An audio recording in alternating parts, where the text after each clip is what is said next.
Summary of The Worst Hard Time by Timothy Egan. In The Worst Hard Time, Isaac Osteen, Melt White, and Gene Clark, three people who lived through the Dust Bowl, talk about their memories and family experiences of it. Their stories also show how the Southern Plains have changed over time. Ike Osteen has lived in Baca County, Colorado, all his life. His family was one of the first people to settle there. A lot of poor people, including poor white Southerners and Mexicans who were being shunned in other places, came to the Southern Plains because they thought it was their only chance to own land. By chance, Melt White's family showed up. Near Dalhart, Texas, one of his dad's horses had died. Before they went to a town near Amarillo, they went south. Bam White walked to check out the town. He saw a town that was young and busy and chose to join it. He quickly rented a house and got a job as a sharecropper.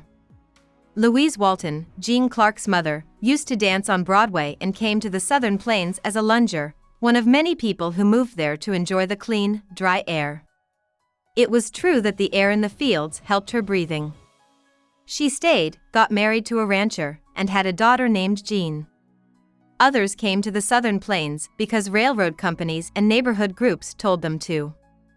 Native American groups from the Southwest, like the Kiowa Apache, and the Comanche, used to rule the Southern Plains.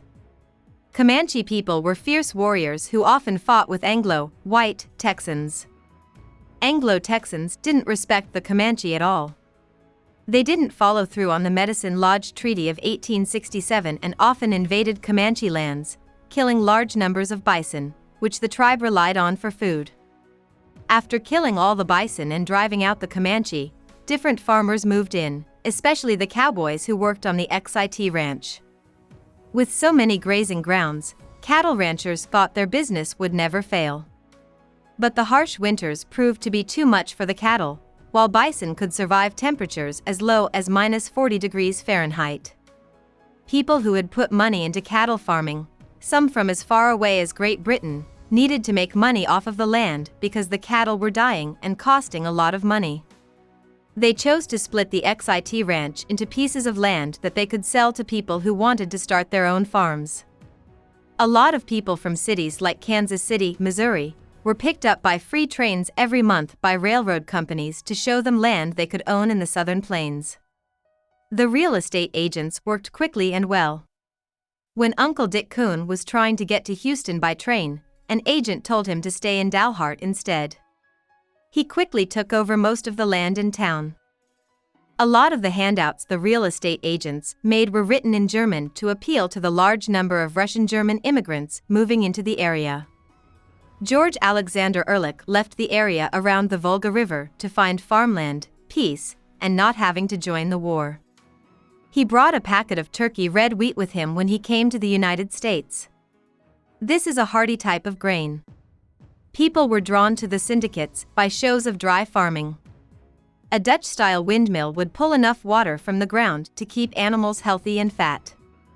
In terms of gardening, 20 inches of rain would be enough to make wheat grow well. But the cowboys who were out of work were not sure. Most of the time, the Southern Plains didn't get 20 inches of rain, they got about 16 inches. Then there were the sudden prairie fires, hailstorms, and droughts, which helped the plains grow back but were terrible for crops. Even so, people bought the land that the group sold. It was the only chance for many to own their own piece of American land. Before the last Homestead Act in 1909, all the good farm land had been given away. The only place left on the border was the Southern Plains. People also forgot how the train companies lied to people living in the Northern Plains about how easy it would be to farm in the cold, dry land. The Great Plains did just as well as the rest of the country in the 1920s. Grown tall and green, the wheat crops were sold at market in large amounts. Some farmers were so good that they made as much as 6 figures a year in a modern American dollar. The plow helped them do their work a lot better.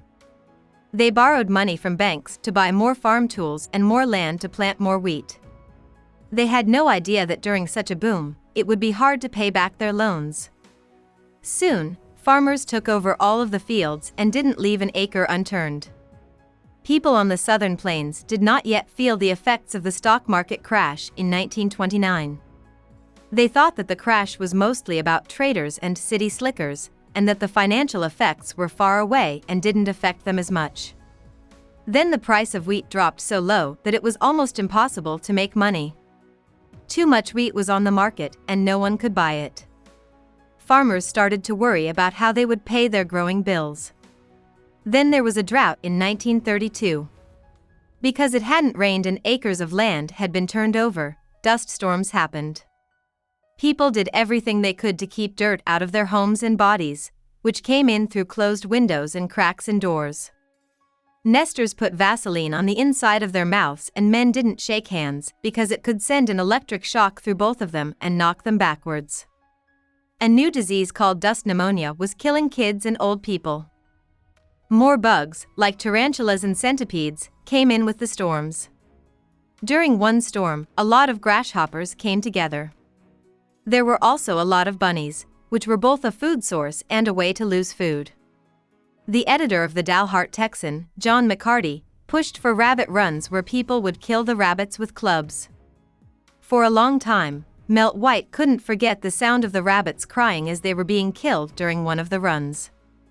Dust storms were terrible in 1934, and crops couldn't grow at all. The worst dust storm ever happened on April 14, 1935. People call it Black Sunday. The sky was dark because of a big cloud. Someone hit Thomas Jefferson Johnson as he walked home from the funerals for Ruth Nell Shaw and Lazima Lucas. He went blind for good because the dust got into his eyes. To stop storms from happening again, something had to be done. In his first New Deal package, President Roosevelt dealt with wheat surpluses. The government would act as a market and give farmers money to make sure they didn't plant more wheat than they needed. The president then asked soil scientist Hugh Hammond Bennett for help. Bennett used the Civilian Conservation Corps, CCC, to teach farmers how to see the soil as part of a bigger ecosystem that all farms were responsible for keeping healthy. Still, the depression, the drought, and the constant dust storms made it hard for some settlers to get back what they had lost. Some, like John McCarty, just quit. Others, like George Doc Dawson, stayed, but put crop after crop that didn't do well. Dick Kuhn, uncle, lost all of his money. The Great Depression caused his businesses to lose value and stop making him money. After the Great Depression, a lot of farmers just stopped working the land they had been using. This left a lot of acres open to the wind. Along with President Roosevelt's plan to plant a line of trees from the Canadian border to Texas, Hammond's advice to treat the land with care helped to bring life back to the plains. But as big agri, or industrial-scale farming, grew, the farming business made the same mistakes over and over again. The trees Roosevelt planted were mostly cut down, and farmers have not been careful about how they use the Ogallala Aquifer and other limited water sources. There have been years when it was very dry. Some people are scared that there will be another Dust Bowl. There was an influenza outbreak in 1918, the Dust Bowl, and the invasion on the beach at Normandy, but Ike Osteen says this is all just talk. During the Dirty 30s, he saw the worst weather people have ever seen. About the author. Timothy Egan was born in the United States and is the third of 9 children. Growing up, he lived in Spokane, Washington. He finished school at the University of Washington after 7 years and a number of odd jobs. He worked as a reporter for the Seattle Post-Intelligencer in the 1980s. Then he quit to write his first book. He moved to Italy with his family in 1997 and fell in love with the country's past and wine culture. The experience helped him write his first book, The Winemaker's Daughter, which came out in 2004. He has been a writer for the New York Times for 18 years. He started working for the newspaper as a correspondent for the Pacific Northwest. Later, he was promoted to national business reporter, which means that he came up with his own stories for the paper. He currently writes a weekly piece for the New York Times called The Opinionator. In it, he talks about politics and current events from a liberal point of view. Every Friday, the piece comes out.